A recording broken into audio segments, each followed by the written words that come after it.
యోహాను రాసిన ప్రకటన గ్రంథం, యోహాను రాసిన ప్రకటన గ్రంథం 6వ అధ్యాయం 9వ వచనం. Book of Revelation chapter 6 verse 9. 6:9. ఆయన 5వ ముద్రను విప్పినప్పుడు దేవుని వాక్యము నిమిత్తమును తామిచ్చిన సాక్ష్యము నిమిత్తమును వధించబడిన వారి ఆత్మలను బలిపీఠం క్రింద చూచితిని. దేవుని వాక్యము నిమిత్తమును తామిచ్చిన సాక్ష్యము నిమిత్తమును వధించబడిన వారి ఆత్మల బలిపీఠం క్రింద చూచితిని. దేవుని వాక్యం కొరకు వధించబడ్డారు. Prize for the word of God. వాక్యం కొరకైనా వెల క్రయము చెల్లించడానికి ఇష్టపడ్డారు. వాళ్ళు ప్రాణాలు కూడా పెట్టారంట. వాక్యం అంటే ఎంత సామర్థ్యమైంది. మనకు వాక్యం అంటే లెక్కే లేదు. బైబిల్ మనం తెచ్చుకుంటాం. కొంతమందికి బైబిల్ అంటే తలదిండు, కొంతమందికి బైబిల్ అంటే దయలు రాకుండా సాయం చేస్తుందని పక్కన పెట్టుకునే వాళ్ళు, కొంతమందికి బైబిల్ అంటే మొబైల్ ఫోన్, కర్చీపు, కీసు అన్నీ మోసేది, కొంతమందికి బైబిల్ అంటే మోకాళ్ళు మోచేతులు మోసేది, కొంతమందికి బైబిల్ అంటే ఏదో అలా పక్కన పడేసే పుస్తకం, కొంతమందికి బైబిల్ అంటే పర్స్, దాంట్లో డబ్బులు పెట్టుకుంటే ఎక్కడ పోవని అనుకుంటారు. ఎవరు చెప్పారు దాంట్లో డబ్బులు పెట్టుకుంటే ఎక్కడ పోవని? నువ్వు బైబిల్లో పెట్టుకుంటావని వేరే వాళ్ళకి తెలియదు అనుకుంటున్నావా? బైబిల్లో కొంతమంది సర్టిఫికెట్లు, జిరాక్స్ కాపీలు అన్నీ పెట్టింటారు. అదేంటంటే కొంతమందికి file. Bible is Bible. Bible అంటే బైబిలే, అది ఫైల్ కాదు. నీ సర్టిఫికెట్లు అన్ని పెట్టడానికి, రేషన్ కార్డు పెట్టడానికి, ఎలక్ట్రిషన్ కార్డు పెట్టడానికి, ఏటీఎం కార్డు పెట్టడానికి, 10th క్లాస్ మార్క్ లిస్ట్ పెట్టడానికి అదేం ఫైల్ కాదు. ఫైల్ కొనుక్కో. దీంట్లో పాటల పుస్తకం పెట్టడానికి ఇదేం పాటల పుస్తకం వచ్చే సంచి కాదు. పాటల పుస్తకం పెట్టొద్దు, డబ్బులు పెట్టొద్దు. దీంట్లో డబ్బులు పెట్టడానికి పర్సులు కొనుక్కో. This is Bible. అనేక సార్లు మనకు బైబిల్ విలువ తెలియదు. అందుకే వచ్చిన వెంటనే ఇలా బైబిల్ పడేస్తాం. దాని మీద పాటల పుస్తకం, దాని మీద డైరీ, దాని మీదకి తాళాలు, దాని మీద మొబైల్ ఫోన్, దాని మీద ఖర్చు పెట్టి నేను అంత గొప్ప ఉన్న చూడు పాలవంచలో నన్ను మించిన వాళ్ళు సిగ్గు అనిపించట్లేదా? This is word of God. It should have a top priority in our life. Bible is Bible.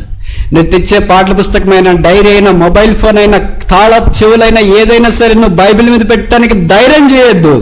ఆ వాక్యము యేసుక్రీస్తు.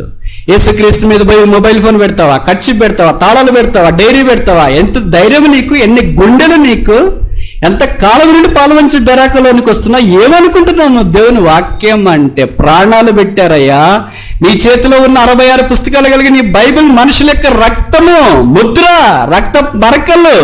ఇలాంటి బైబిల్ దేవుడు మన చేతికి ఈ దినాన్ని ఇస్తే దీన్ని అసభ్యంగా వాడటానికి ఎంత ధైర్యం నీకు, ఎన్ని గుండెలు నీకు, ఎంత కాలం నుండి నువ్వు ఇలాగ చేస్తున్నావు? ఈ రాత్రి దేవుని యొక్క వాక్యం నీ దగ్గరికి వస్తుంది. జాగ్రత్త. దేవుని వాక్యం తాటాడొద్దు. దేవుని వాక్యం బైబిలే కదా అని అనుకోవద్దు. చూస్తూనే ఉంటావు కదా అనుకోవద్దు. It should have its own sanctity. మీలో చాలా మంది ముస్లిమ్స్ని చూసింటారు.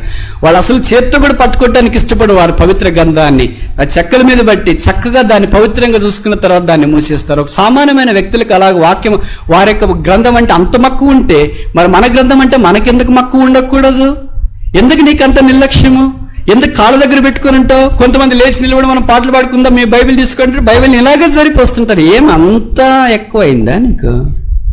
బైబిల్ తీసుకుని పక్కలో పెట్టుకోలేవా? నువ్వు లేచి నిలబడినప్పుడు నీ బైబిల్ ఎక్కడుంది? నీ కాళ్ళ దగ్గర ఉంది. గుర్తుందా? నీవిచ్చే డబ్బులకి ఇచ్చే విలువ బైబిల్కి ఇట్లేదు, బంగారానికి ఇచ్చే విలువ డబ్బు బైబిల్కి ఇట్లేదు, నీ వస్త్రాలకి ఇచ్చే విలువ బైబిల్కి ఇట్లేదు, నీ మొబైల్ ఫోన్కి ఇచ్చే విలువ బైబిల్కి ఇట్లేదు. ఇది వాస్తవం కాదా? నీ కంటికి చూస్తే రెబాన్ గ్లాసులు వేలు ఖర్చు చేసి పెట్టుకున్నావు. నీ చేతికి చూస్తే వేలు ఖర్చు చేసే బ్రాస్లెట్ ఉంది. నీ రిస్ట్కి చూస్తే రోలెక్స్ లక్షలు విలువ చేసే వాచ్ ఉంది. నీ దేహానికి పైనుండి కింద దాకా చూస్తే brand, Raymond's, the complete man since 1925 dress వేసావు. కాళ్ళ చూస్తే brand Lotto shoe, Reebok shoe వేసావు.